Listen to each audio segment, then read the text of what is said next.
नमस्कार, आप लोग देख रहे हैं जर्नी लाइन और मैं हूं दित्य राजपूत। ऑल कैजुअल लेबर्स की अगर बात की जाए तो 3 साल से अधिक का समय हो गया इनको रोडों पर काफ़ी धरना प्रदर्शन किए इन्होंने, प्रेस कॉन्फ्रेंस की, कभी गवर्नर हाउस का घेराव, कभी बीजेपी ऑफिस का घेराव, काफ़ी बड़े बड़े लीडरों से मिले, आश्वासन दिए गए, लेकिन अभी तक जो है इनकी डिमांड्स पूरी नहीं की गई। लेकिन जिस तरह से बात की जाए, ऑल कैजुअल लेबर जो हैं वो प्रोटेस्ट कर रहे हैं, अपनी डिमांड्स को बता रहे हैं। दिल्ली तक जो है इनकी आवाज़ पहुंचाई तनवीर हुसैन जी ने, प्रोटेस्ट किए इन्होंने,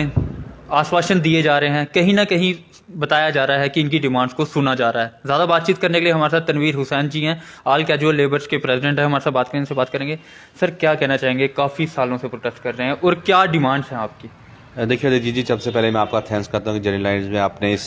अहम डिस्कशन बुलाने के लिए करने के लिए आपने आज यहाँ पे बुलाया मुझे।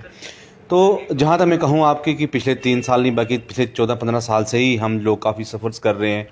वो हमारे कैजुअल लेबर्स हों, वो डिलीवरीज हैं, वो CPW हैं, सफाई कर्मचारीज हों, या वो हेल्थ के HDF के वर्कर्स हों, वो इसके अलावा और टूरिज़्म के साथ जुड़े हुए लोग हों, सेरिकल्चर डिपार्टमेंट के साथ, इरिगेशन के साथ लोग जुड़े हों, मतलब जितने भी PD के साथ लोग जुड़े हों, जितने भी डिपार्टमेंट जम्मू कश्मीर में हैं, वो लोग काफ़ी टाइम से सफ़र कर रहे हैं। और आपने देखा होगा पिछले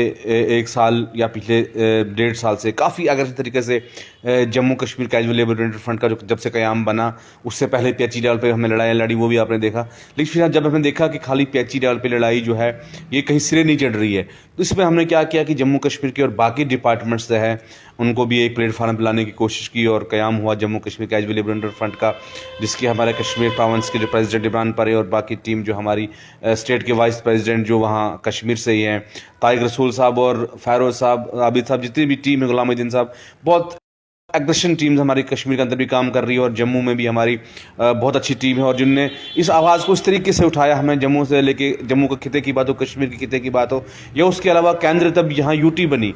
उसके बाद भी हमने इस जो अपनी आवाज़ को है दिल्ली तक पहुँचाया। और हम वक्तन जब जब हमारी कोशिश रही, जो भी प्लेटफार्म हमें मिला, हमने इस आवाज़ को पहुँचाया। और जो सैलरी हमारी जो पिछले काफ़ी टाइम से रुकी पड़ी थी, मिलती नहीं थी, मतलब मेंटेनेंस से पैसा मिलता था, उसको स्ट्रीमलाइन करके हमने उसको मंथली कराया। फिर बीच में कोई ब्रेक, फिर 5 महीने का भी रिसेंटली ब्रेक लगी है। लेकिन अब मुझे लगता है कि कहीं ना कहीं जो बजट पेश हुआ है 1 फरवरी को, जो सीतारमन जी हमारे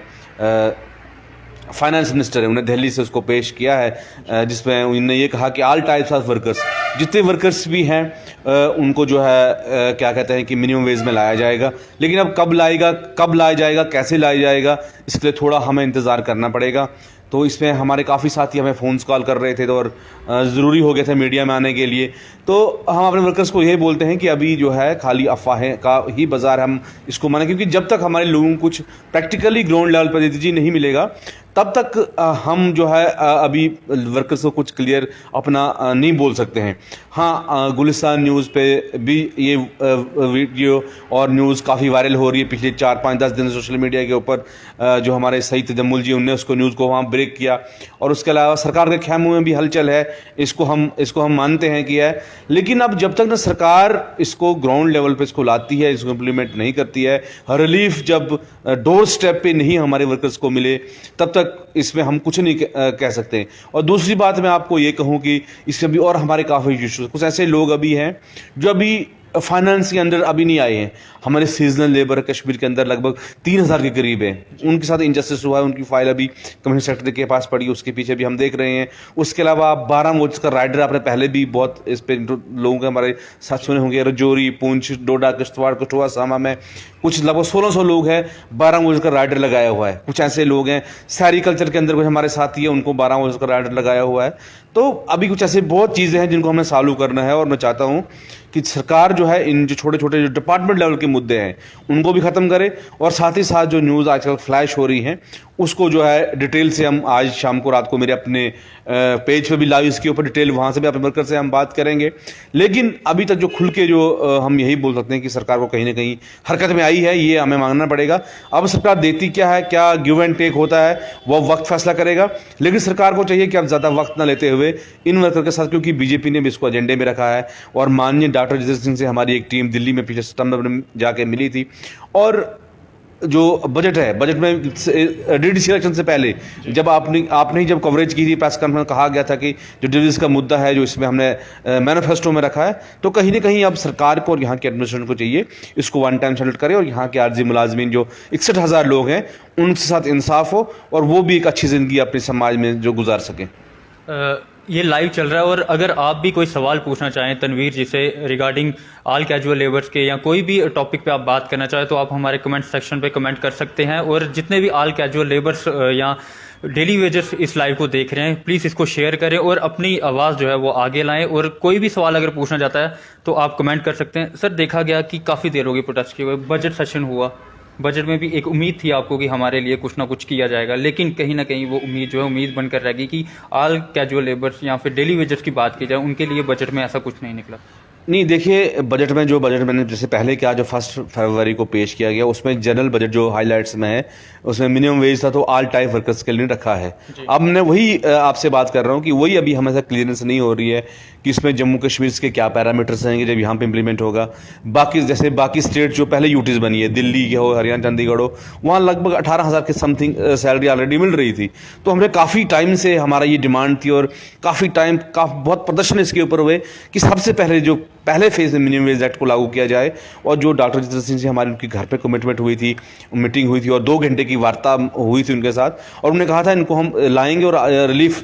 मिलेगी इसमें। और फिर जब ये हाईलाइट्स में आया 112 जो कॉलम जो बजट का हाईलाइट उसमें आपने शायद देखा होगा, उसमें उन्होंने इसमें कहा कि हम मिनिमम वेज जो है भारत के तमाम जितने भी कर्मचारीज हैं उनको देंगे। अब ये देखना होगा कि जम्मू कश्मीर में कब लागू होगा, क्या इसके पैरामीटर रहेंगे, क्या ये मार्च से स्टार्ट अगले महीने से होता है या 1 अप्रैल से लाते हैं, अब क्या होता है, लाना तो पड़ेगा, उसके बाद सरकार को चारा नहीं है क्योंकि डिलीवरीज जो है बैकबोन है इस डिपार्टमेंट के लिए मैं आपको कहूँ। और आज की जितने भी डिपार्टमेंटली वर्क आप देखिए, आप पीएचडी देखिए, आप पीएचई देखिए, आप टूरिज्म देखिए, आप सेरिकल्चर, आप एचडीएफ या आप हेल्थ का सिस्टम देखिए, या उसके अलावा आप यहाँ पे जो स्कूल एजुकेशन, हायर एजुकेशन की बात करें, ये जितने भी अनरेगुलाइज लोग हैं, आप सफाई कर्मचारी देखिए, ये जितने भी लोग हैं ये यही लोग हैं जो डिपार्टमेंट्स को जो हैं चलाते हैं। और डिपार्टमेंट खुद ये रिपोर्ट दे रहा है कि ये बैकबोन डिपार्टमेंट्स की है। तो अगर बैकबोन के साथ अगर ये ऐसे खेलेंगे या बैकबोन के साथ अगर ये लोग सरकार अगर और ज़्यादा इसको वो खाली बयानबाजी सिर्फ टीवी अपने न्यूज़ में आए, पेपर्स आज की पेपर की बात करूँ श्रीनगर टाइम में भी कहा गया है कि 61,000 जो आर्जी मुलाजिम जो डिलीवरी वर्कर्स लगे इनके लिए सरकार कोई पॉलिसी जो है उस पर काम कर रही है। लेकिन मैं आपके चैनल के जरिए दीजिए एक चीज़ स्पष्ट करना चाहता हूँ सरकार को भी, मीडिया में आने का आज उद्देश्य यही है, जो SRO 520 बनाया था वो एक बहुत ही मतलब मैं कहूँगा कि वो एंटी एम्प्लॉइज था, उसके तहत हमें रेगुलराइजेशन नहीं चाहिए क्योंकि उसके अंदर कोई भी ऐसा प्रावधान नहीं, ना आपका जीपी फंड्स है, ना आपका टीएडीए है, ना ही आपकी सर्विस बुक का, ना ही कोई ऐसा प्रावधान है। एक सिर्फ फिक्स कैप रखा गया है कि जिसके 10 साल हों उसको 10,000 रुपया, जिसको 15 इस तरह से एक फिक्स कैप वो हमें चाहिए। हमें अलग से एक नई पॉलिसी जो है इसमें फ्रेम की जाए। और कुछ लोगों में ये भी परेशानियां थी कि ये 2010 तक बोल रहे हैं कि इस आगे क्या होगा, इस पर क्या नहीं होगा, उस पर हम रात को डिटेल से बात करेंगे। लेकिन हम सरकार को ये बोलते हैं कि जिनके 10 साल हुए हैं, 10 से ज़्यादा साल, जो भी पॉलिसी आपने बनानी है, पॉलिसी 61,000 लोगों के लिए बननी चाहिए। आप ये सरकार ये नहीं कहें कि हम 10,000 या 15,000 लोगों को उठा के इस मूवमेंट को सपोर्टाइज कर दें, हम ऐसा नहीं होने देंगे। पॉलिसी 61,000 वर्कर्स जो हैं उनके लिए बननी चाहिए। पॉलिसी उन तमाम वर्कर्स के लिए जो अभी काम कर रहे हैं लेकिन फाइनेंस में एग्जिस्ट नहीं है, जो अभी काम चला रहे हैं, उनके लिए भी बननी चाहिए। तमाम लोगों को पॉलिसी के फ्रेम के बीच में लाना चाहिए, उसके बाद ही हम सरकार को सरकार का जो फैसला मानेंगे। दूसरा ये कि जो पॉलिसी के बाहर रहते हैं, जिनको टाइम लगेगा, सपोज करो कि अभी कोई साथी हमारा 2009 में लगा है या 6 में लगा है या 10 में लगा है, उसके भी 10 साल पूरे नहीं हो रहे, लेकिन जब तक उसके 10 साल कवर नहीं होते, कम से कम minimum wage act, minimum wage उसको दी जाए जब तक उसके वो साल कवर नहीं हो जाए। तो ये कुछ स्कीम जो यहाँ पे सोशल सिक्योरिटी स्कीमें हैं, इस हिसाब से जो सरकार इसको पहल करनी चाहिए। इसलिए सरकार को हम बताना चाहते हैं कोई गलत कदम सरकार ना उठाए। जब तक जो पॉलिसी बनती है वो 61,000 लोगों के लिए बने, पिक एंड चूज ना हो। और हम ये भी सरकार कहते हैं जो सबसे सीनियर लोग हैं, जो बेचारे इस वक्त कुछ ऐसे साथ हैं जो तो बेचारे चले गए डिपार्टमेंट, जिनकी डेथ भी हो गई, कुछ 60 साल की उम्र पर नौकरी को भी छोड़ गए, सीनियरिटी के हिसाब सरकार चले, हम सरकार के साथ हैं और पिक एंड चूज हम नहीं होने देंगे। जिसके साथ जो जस्टिस बनता है वो जस्टिस उस साथी के साथ हो, और ना ही जैसे आज सुनने पेपर में ये भी आया है कि कोई लिस्ट लिस्ट में जो हेरा फेरी, और एक टाइम एक लिस्ट गई, दूसरी टाइम में दूसरी लिस्ट गई, तो हम बिल्कुल भी लिस्ट की हेरी फेरी को भी बर्दाश्त नहीं करेंगे। पूरा इंटैक्ट है हम यहाँ पे एडमिनिस्ट्रेशन के साथ, यहाँ पे भी सेक्रेटरीट में भी, और ज़रूरत अगर पड़ी हमारी टीम को दिल्ली का रुख करने तो हम वहाँ के लिए भी तैयार है। आपने देखा होगा पहली ऐसी एसोसिएशन ये पहला ऐसा संगठन है जिसने जम्मू से लेकर दिल्ली तक इस आवाज़ को पहुँचाया। और जब तक इस 61,000 जो ये टेम्परेरी वर्कर्स हैं, जब तक ना एक कंप्रहेंसिव पॉलिसी, जब तक हम संतुष्ट ना हो जाएं, तब तक की आवाज़ हम उठाते रहेंगे, चाहे वो किसी भी प्लेटफार्म पे हो। और जब तक इनके साथ इंसाफ नहीं होगा, हम इस लड़ाई को लड़ेंगे और लड़ाई को जीतेंगे। तनवीर जी, कुछ सवाल आ रहे हैं। पहला तो ये बोल रहे हैं कि कब तक ये मसला जो है पूरा सॉल्व हो जाएगा। दूसरा, जो SRO 520 है उसको रिवोक करना चाहिए, ऐसा बोला जा रहा है। और साथ ही साथ बोला जा रहा है कि अब तो हद हो गई, काफ़ी देर से ये लड़ाई लड़ रहे हैं। तो तनवीर जी कुछ सोचिए, क्या आश्वासन मिलता है आपको गवर्नमेंट की तरफ से कि आपको लगता है कि अब जिस तरह से आप बोलते हैं कि दिल्ली में आपकी बात सुनी जा रही है, और आपने भी कहा कि जिस तरह से आश्वासन दिया जा रहा है कि हमें भी लगता है कि अब हमारी डिमांड जो है या जो हमारी पेंडिंग जो सैलरी है वो हमें मिलेगी, आपको लगता है?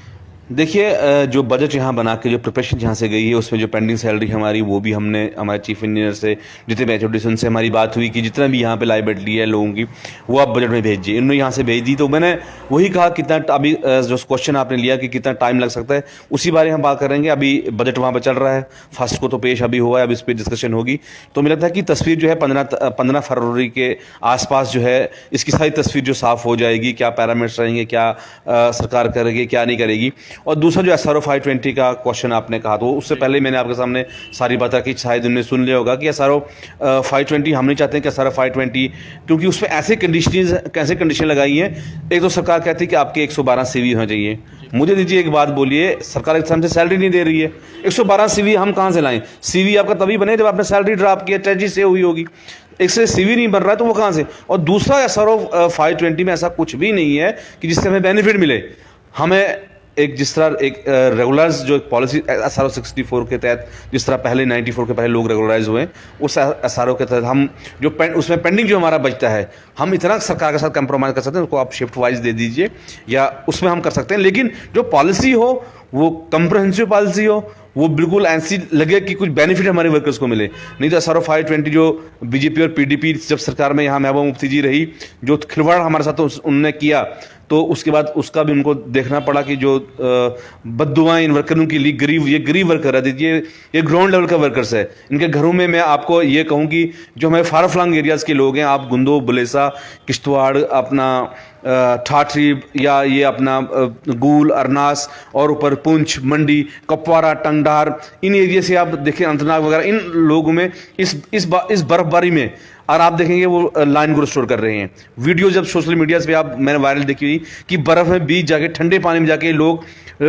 जो पानी की सप्लाई को रिस्टोर कर रहे हैं, और फिर सरकार कहती है कि इनके लिए पॉलिसी नहीं है। और फिर उधर से पॉलिटिकल लोगों की अपनी इन्फ्लुएंस डाल के अपने लोगों को जो है उनको अच्छी उनके लिए अलग SRO बनने जा रहे हैं। महबूबा मुफ्ती ने अपने जो भाई को बैकडोर से ला के उनको मिनिस्टर बनाया, तसद्दुक़ मुफ्ती को आपको पता होगा, जब उनको यहाँ पे टूरिज्म का मिनिस्टर बनाया गया, तो उनके लिए अलग अलग कानून, और उनके जो रिश्तेदार, जो डायरेक्टर उनने वो भी आपको याद होगा, जिनको रातों रात डायरेक्टर बनाया गया था। तो अपने रिश्तेदार के लिए पॉलिटिशियन लोग जो है, इनके लिए अलग अलग कानून उनके पास होते हैं। लेकिन जब हमारी गरीब वर्कर्स की बात आती है, जब गरीब आवाम को इंसाफ देने की बात आती है, तब ये नए नए कानून ढूंढते हैं, तब ये नए अभी एक ग्रुप में मेरा श्रीनगर से एक फिशरी डिपार्टमेंट साथी आए थे, उन्हें ये कहा गया जिन 2010 तक के जी आप 10 के तक है, हमें रिकॉर्ड 10 तक कौन लोग लगे, हम उन्हीं का रिकॉर्ड आगे भेजेंगे। तो गरीब वर्कर्स के लिए जो है हर कोई राइडर, 12 वर्षों का राइडर हमारे साथियों को, जैसे मैंने पहले कहा, जिन लोगों ने ज़मीनें दी हैं, ज़मीन देकर अपनी ज़मीन भी दे दी है, अपना आप जो है टाइम भी दे रहे हैं, और उसके बाद भी उनको सैलरी नहीं है। मगर अदिति जी, कहने का मतलब ये है कि हमारी तीन पीढ़ियाँ ख़त्म हो चुकी हैं यहाँ पे, हमारे माँ बाप, हमारे बच्चे और हम खुद। तो अब मेरी ये हमदर्द रिक्वेस्ट है, यहाँ की एडमिनिस्ट्रेशन, अगर जो LG मनोज सिन्हा जी यहाँ पे आए और काफ़ी सिंसियर, और जब से वो जम्मू कश्मीर जब से उन्होंने कारोबार संभाला है, तो काफ़ी बड़े बड़े फैसले लिए हैं, और मुझे लगता है कि ये भी काफ़ी बड़ा फैसला, कोई छोटा फैसला नहीं है। 61,000 मुलाजमिन को वन टाइम सेटल करना, ये भी कोई छोटी बात नहीं है। लेकिन हम ये कहते हैं कि फेस वाइज में, फेस मैनर्स में, डिपार्टमेंट वाइज, जैसे सरकार खुद बोलती है कि पहले इस डिपार्टमेंट को फिर दूसरे डिपार्टमेंट को लेंगे, सरकार कुछ न कुछ इसके ऊपर अब जो शुरुआत करे, और काफ़ी वक्त हो चुका है, काफ़ी टाइम हो चुका है। अब हम बर्दाश्त करते हैं। या तो सरकार ऐसे न्यूज़ें फ्लैश कर रही कि हमारी जो दिशा उसको भटकाने के लिए, कभी कभी ये भी सरकार का रहता है कि इनकी लोगों को माइंड को डाइवर्ट किया जाए ताकि ज़्यादा धरने प्रदर्शन ना हो। एक सरकार की ये भी मंशा हो सकती है, और दूसरी सरकार का मुझे ये लगता है कि ये भी है कि शायद सरकार अब इसको करना चाहती है और ये सरकार की मजबूरी बन गई है। अगर सरकार ये चूक जाती है इस करने में, अगर मुझे लगता है इस बार अगर सरकार ने ये मसला नहीं किया तो आप देखोगे आने वाले टाइम में किस किस्म का आंदोलन यहाँ पे शुरू होंगे, जो हम नहीं चाहते हैं। लेकिन मेरी अपील है यहाँ के एलजी साहब से, केंद्र में बैठे हुए शीर्ष नेतृत्व जो भाजपा का है, वहाँ उनसे, अगर जम्मू कश्मीर में आप चाहते हैं कि यार कोई आपका पॉलिटिकली इम्प्रूवमेंट चाहते हो, तो ये 60,000 लोग हैं, उनके साथ 5 लाख फैमिली जुड़ी हुई है, तो ये काफ़ी एक बहुत बड़ा वोट बैंक है और ये बहुत कुछ कर सकता है। और डीडीसीज में देखा भी है कि जब हमें ये कहा गया था। आपने वोट बैंक की बात की, पहले तो मेरा एक सवाल ये रहेगा कि सेरिकल्चर डिपार्टमेंट के कैजुअल लेबर जो हैं उनके लिए क्या कहना चाहेंगे आप, और दूसरा सवाल इसी के साथ ही कि जिस तरह से बात की जाए, आपने कहा कि वोट बैंक की बात की, तो पहले भी देखा गया कि बड़े बड़े मिनिस्टर्स द्वारा जो है आपका यूज़ किया गया वोट बैंक के लिए, नारे लगवाए गए आपसे, लेकिन जब उनसे आपको काम मतलब आश्वासन दिए गए कि आप अपना मसला लेके जब उनके पास जाते थे तब आश्वासन दिए जाते थे, तो क्या आपको सिर्फ यूज़ किया गया वोट बैंक बटोरने के लिए? बिल्कुल अजीत जी, हमें आज तक जितनी भी पॉलिटिकल पार्टी जम्मू कश्मीर में रही, हमें एक वोट बैंक के पॉलिटिकली हमें यूज़ कर दिया, हमें पॉलिटिकल विक्टिम बनाया गया। मैं सपोज कोई एक पार्टी है, उसने कहा कि आप हमें सपोर्ट कीजिए जी, हम आपके इस मसले को हल करें,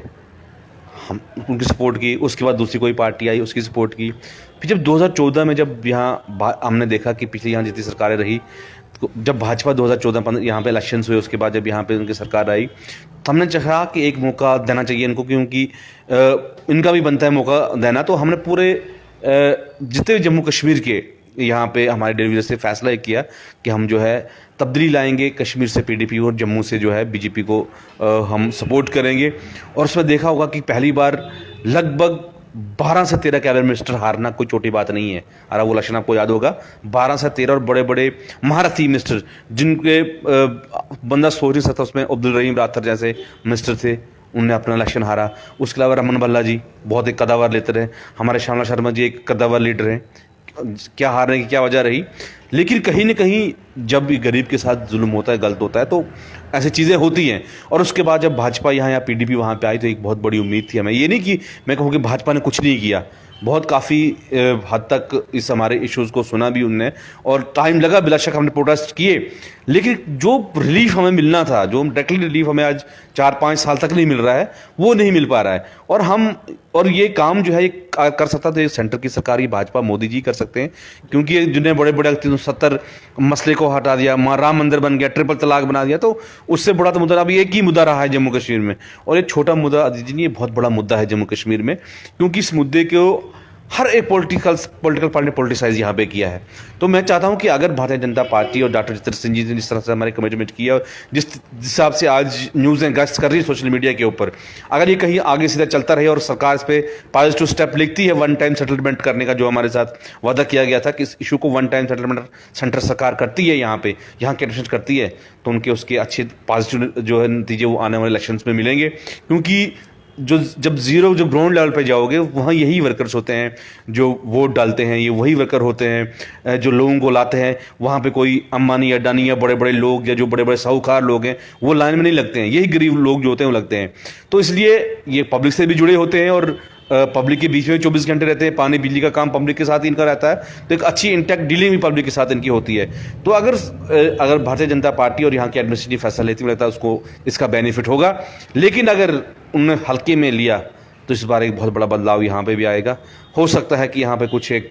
नया ही पॉलिटिकली चेंज आ जाए, तो फिर यहाँ पे जो है उस आंधी को रोकना, फिर यहाँ के जितने पॉलिटिकल पार्टीज को रोकना मुश्किल होगा। इसलिए हम उस चीज़ में नहीं पड़ना चाहते हैं। हम सरकार को सीधा स्पष्ट कर आप कीजिए, हम सरकार के साथ हैं, एडमिनिस्ट्रेशन के साथ हैं, और हम इस बर्फ़ के हालात में, जैसे पहले कहा, हमें हमारे साथी पानी पाइप स्टोर कर रहे हैं, हमारा बिजली का साथी है वो बिजली दे रहा है, और कितने साथी पीडीडी के पीछे देखे होंगे आपने, जिनकी पोल पे जिनकी जान निकल गई लोगों की सेवा करते करते। तो इतनी बड़ी कुर्बानियाँ हम लोगों, हमारे वर्कर्स ने इस जम्मू कश्मीर के लोगों के लिए दी है। मेरी आम पब्लिक से भी भी अपील रहेगी आपके चैनल के ज़रिए कि वो भी सपोर्ट करें। यहाँ के जितने भी सामाजिक संगठन हैं उनके, यहाँ की बाकी पॉलिटिकल पार्टियाँ जो भी हैं, अपील रहेगी कि अब बहुत हो चुका है, अब हम भी थक चुके हैं। तो अब ये वर्कर्स जो है इनने भी काफ़ी कुछ अब दे दिया, इसलिए अब चाहिए सरकार को भी और पब्लिक को भी जो है हमारे इस हालात को देखें, ताकि हम भी बच्चों को अच्छी शिक्षा, जब यहाँ पे बात होती है गुड गवर्नेंस की, तो गुड गवर्नेंस में सबसे पहले शिक्षा की बात आती है। तो जब हमारे साथियों को सैलरी ही 1 साल या 5 महीने से मिले, आप बोलिए हम क्या गुड गवर्नेंस देंगे, हम क्या डोर स्टेप पे जो है अपने वर्कर्स को क्या प्रोवाइड कर पा रहे हैं। इसलिए मैं अपील करता हूं अपने वर्कर्स से सबसे पहले कि इस वीडियोस को शेयर करें, क्योंकि काफ़ी कॉल्स, फ़ोन कॉल हमें आ रही है, हम सबके लोगों के अटेंडेंस नहीं कर पा रहे हैं, तो उन तक ये मैसेज पहुंचे। और साथ ही साथ ये भी अपील करता हूँ, आज शाम को मेरा अपने पेज पे भी लाइव है, वहाँ डिटेल जितने पूछने होगी वहाँ भी पूछ सकते हैं। लेकिन सारे सारे से यूनाइट रहिए, इकट्ठा रहिए, और ये लड़ाई जो हमने, जो ये जंग जो हमने लड़ी है, ये उठाया, इसको काफ़ी 3-4 साल से लड़ रहे हैं, तो अगर हमें अपने आप को भी आप लोगों को कुर्बान करना पड़ेगा, हम करेंगे। और इस लड़ाई को जिस जगह तक पहुंचाना होगा हम पहुंचाएंगे, और ज़रूरत पड़ेगी फिर से दिल्ली का रुख करने के लिए, हम अदिति जी अपनी टीम के साथ वहाँ रुख करेंगे। और इन वर्कर्स की जो लड़ाई है, आप खुद कवरेज आपने की होगी पिछले 2-3 साल से कि किस तरीके से लड़ाई लड़ी। एक आखिरी सवाल रहेगा मेरा आपसे कि देखा गया कि आज से 2 साल या 3 साल की पहले की बात की जाए तो आप पीएचई के साथ थे, पीएचई का काफ़ी प्रोटेस्ट किया आपने, गवर्नर हाउस का घेराव, कभी मिनिस्टर के हाउस का घेराव, बहुत किया, लेकिन अभी तक डिमांड नहीं सुनी गई। अब आपने सबको साथ लेके चल रहे हैं, all casual labour United front बनाई है आपने, सबको सब डिपार्टमेंट्स को साथ लेके चल रहे हैं। कितने लोग हैं आपके साथ और कितने डिपार्टमेंट जुड़े हुए हैं? देखिए दीदी जी, लगभग इसमें 21 से 22 डिपार्टमेंट हमारे साथ जुड़े हुए हैं। और अभी पिछले ही हमारी एक all department casual labour United front की मीटिंग जो कश्मीर के प्रेस कॉलोनी में, जिसमें 22 डिपार्टमेंट्स ने हमारी शिरकत की और वहाँ पे उनका पूरा डाटा आया। उसके अलावा जम्मू भी हमारी लास्ट टाइम मीटिंग हुई थी, तो और भी लोग, काफ़ी लोग और जुड़ रहे हैं। देखिए लोग जुड़ते हैं, दीदी जी वहीं पर जुड़ेंगे जहाँ पर उनको लगे, कुछ आशा लगे। यहाँ पे विडम्बना की बात क्या रही कि जो ट्रेड यूनियन लीडर्स, मैं किसी पे यहाँ उंगली नहीं उठाना चाहता हूँ यहाँ इस आपके चैनल से, लेकिन जो आज तक लीडर्स हम लोगों ने बनाए, कहीं ना कहीं हमारे सौदेबाजियाँ हुई 2014 में, जब यहाँ आज बड़े बड़े लीडर, आपने ट्रेड लीडर्स देखे होंगे आपने,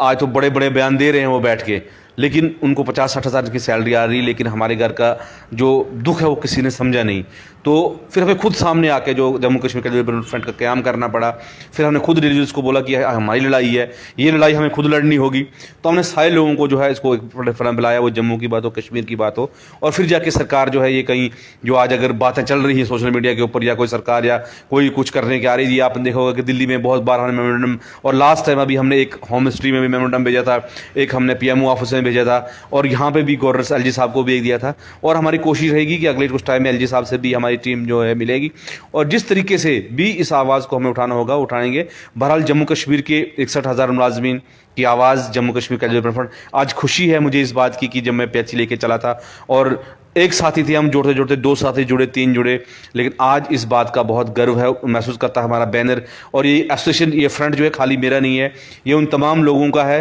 जिसके साथ जुड़े हुए हैं, वो उन तमाम लीडर्स का है, तमाम साथियों का है जिसको बैनर को मजबूत किया है। और आज ये कहते हुए खुशी होती है कि Jammu Kashmir casual labour front Jammu Kashmir के लीडर्स की पहली आवाज़ है, और मैं चाहता हूँ कि पहली आवाज़ ही बन के रहेगी। और जब तक इनका मसला हल नहीं होगा, हम इनकी आवाज़ बन के रहेंगे, हम बेज़ुबानों की आवाज़ बनेंगे और इनके साथ इंसाफ करेंगे। ऐसे लिए हर कोई लड़ाई लड़ने के लिए हम तैयार हैं। तनवीर जी, सबसे ज़्यादा कमेंट्स आ रहे हैं सेरिकल्चर डिपार्टमेंट्स को लेकर, जम्मू प्रोविंस की अगर बात की जाए तो